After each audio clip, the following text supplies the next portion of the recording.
Hello, welcome to the Horticulture Farm. So today being the 4th of December, so we've laid our slab on the farm. These are new pigsty that we are building. So here we'll be rearing commercial pigs. So we'll be supplying you with pork in the near future. So this is day 3. We're waiting for the slab to dry. Then tomorrow we are going to do the partitioning of the cubes. Yes, so come and walk with us in this journey. Welcome.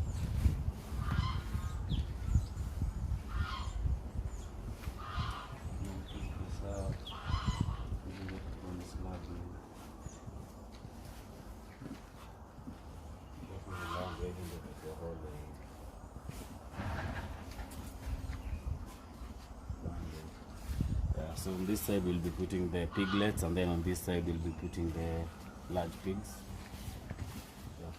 So also give us a call for pure kienyeji chicks and for tilapia fish 0705 313582.